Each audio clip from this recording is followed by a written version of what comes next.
या न्यूज बुलेटिनचे सहप्रायोजक आहेत गोकुळ. 3.5 शक्तिपीठांपैकी एक असलेल्या करवीर निवासिनी अंबाबाई तथा श्री महालक्ष्मी देवीच्या पावन परिसरातील भवानी मंडप येथे श्री महालक्ष्मी अन्नछत्र यांच्या वतीने आयोजित करण्यात आलेला 11वा महिलांचा कुंकुमार्चन सोहळा 5,500हून अधिक महिलांच्या उपस्थितीत मोठ्या भक्तिभावात आणि उत्साहात पार पडला। या सोहळ्यात महिलांनी श्री महालक्ष्मी देवीच्या चरणी कुंकू अर्पण करून कुटुंबांच्या सुख समृद्धी आणि आरोग्यासाठी प्रार्थना केली। पारंपरिक वेशभूषेत सजलेल्या महिलांनी कोल्हापूर शहरासह उपनगर तसेच इचलकरंजी, कराड, गारगोटी, राधानगरी आदी भागातून मोठ्या संख्येने उपस्थिती दर्शवली।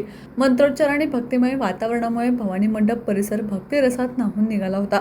सुरुवातीला उपमुख्यमंत्री एकनाथ शिंदे यांचे OSD अमित हुकेरेकर, ज्येष्ठ कार्यकर्ते संघाचे प्रफुल्ल जोशी, नवनिर्वाचित नगरसेविका अर्चना कोराणे, नगरसेवक प्रतापसिंह जाधव, सरकार आदी मान्यवरांचा शाल, श्रीफळ देऊन राजू मेवेकरी, सुहास जोशी यांच्या हस्ते सत्कार करण्यात आला।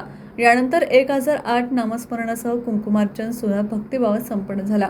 उपस्थित सर्व महिलांना सुहास जोशी लिखित पुस्तिका, करवीर शक्ती चतुष्ट यात्रा पुस्तिका तसेच पूजा साहित्याचे वाटप करण्यात आलं।